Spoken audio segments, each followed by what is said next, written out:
langsung ya. Oke. Intinya nih Uli, kita coba ya langsung bagaimana caranya untuk mendeteksi bakat aku. Boleh. Melalui fingerprints. Oke, ini ada teknisnya, Ci. Pak Eko ya. Silakan Pak Eko. Selamat pagi Pak Eko. Silakan. Halo. Silakan duduk di sini. Iya, Pak. Thank you. Oke. What do we do here? Mungkin Pak Eko bisa sambil menjelaskan ya. Jadi yang perlu dilakukan adalah cukup dengan Melisa menempelkan jarinya aja di situ. Untuk pertama kali kan titik ATD tadi itu.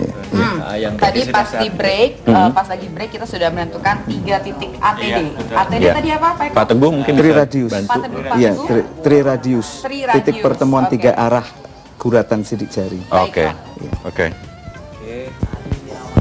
Langsung aja. Jadi Pak Teguh ini karena sudah melihat sidik jari dari 7.000 orang, mungkin sekarang sudah nggak perlu alat ya Pak ya? Orang begini aja Pak Teguh langsung, ini kayaknya orangnya begini gitu Pak ya? Oh cepat juga ya? Iya. Waktunya, prosesnya cepat sekali. Cepat sekali. Iya. Oke. Nah ini buat Pak Adam, saya penasaran awalnya yang membuat Pak Adam menjadi tertarik dengan menggunakan teknologi ini sebetulnya apa sih Pak di awal? Ya.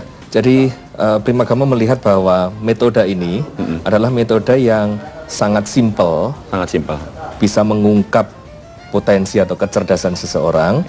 Kemudian yang kedua, dari simpel inilah kemudian Primagama tertarik. Karena murid Primagama jumlahnya banyak, kalau kemudian metode yang dipakai adalah metode lain, terlalu rumit. Kemudian keunggulannya salah satunya adalah prosesnya tidak melibatkan emosi seseorang. Jadi ketika misalkan dites, mereka sedang sakit, mereka sedang berbahagia, itu hasilnya sama.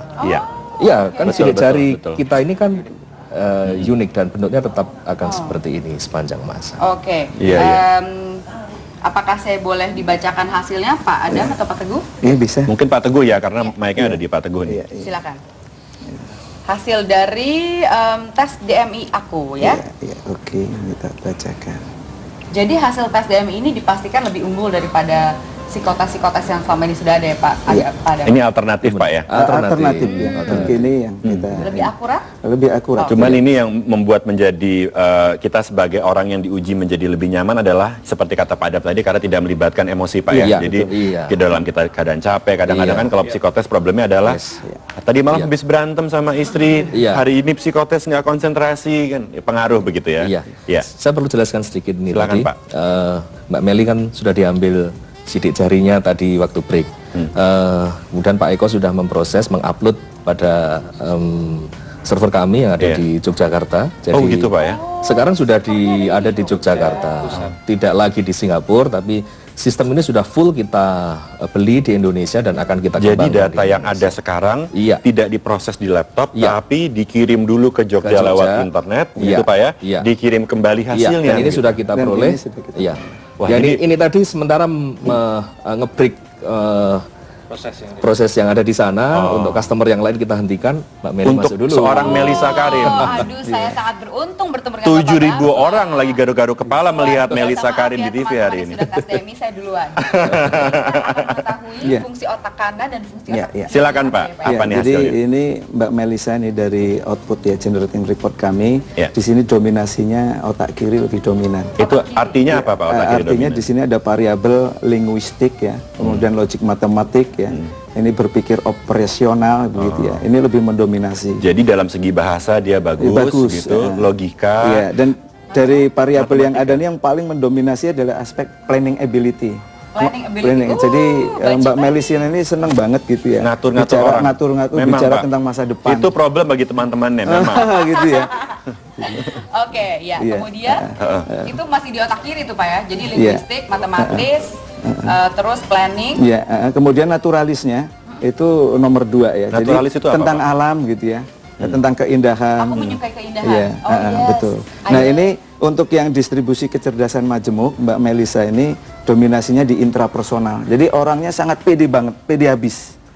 Jadi pediatris. Jadi pintar berhubungan dengan orang lain begitu maksudnya. Intrapersonal kepada dirinya dulu. Jadi kalau pada orang lain interpersonal. Intrapersonal itu maksudnya tingkat percaya diri. Percaya diri. Intrapersonal itu hubungannya ke dalam diri. Iya, ke dalam. Pintar dengan orang lain. Iya, betul. Sehingga PR. Iya, betul. Itu kemudian naturalisnya ini urutan yang kedua ya. Jadi berhubungan dengan keindahan, dengan alam itu sangat senang gitu ya, menyukai. Ya. Kemudian yang ketiga ini di musikal dan di language, bahasa. Jadi bahasa, maka pas ini Mbak Melisa di Metro TV ini jadi presenter. Oh betul. Jadi linguistiknya bagus ya. Kemudian musikalnya juga begitu. Meskipun saya buta nada Pak. Iya jadi. Saya nggak bisa nyanyi, apa saya harus ngeles ya ini. Tapi kan kalau apresiasi musik itu, iya, saya suka musik. Iya kan? Betul. Banyak kok penyanyi yang nggak bisa baca nota sebalok banyak kok kayak Mas Krise itu kan juga nggak bisa. Iya kan? Jadi banyak kok.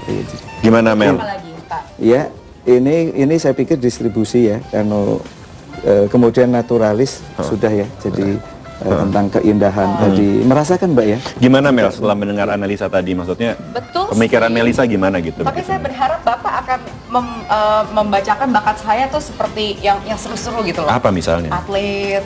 Oh iya, ada di sini ya. Terus ini koki gitu. Iya. Atau apa gitu. Tapi ternyata bakat saya benar seperti itu ya. Iya. Jadi sebenarnya saya mungkin ada di pekerjaan yang tepat ya Pak. Iya, sejauh betul, ini sih oke. Karena saya sangat suka. Atau berarti ada pilihan lain seperti misalnya karena suka alam keindahan kan bisa jadi punya pengusaha spa misalnya, taman ya. Guru rafting, gitu bisa. Betul. Jadi konsep di MI ini kan multiple intelligence. Orang sukses itu dikombinasi antar beberapa keunggulan. Jadi bukan mono intelligence. Baik. Jadi tidak hanya misalnya linguistiknya bagus atau musikalnya hanya itu enggak. Bisa dikembangkan dengan yang level kedua. Dikombinasi. Baik, kita break dulu sejenak pemirsa, jangan kemana-mana. Kita segera kembali tentunya tetap bersama kami di Breakfast Club.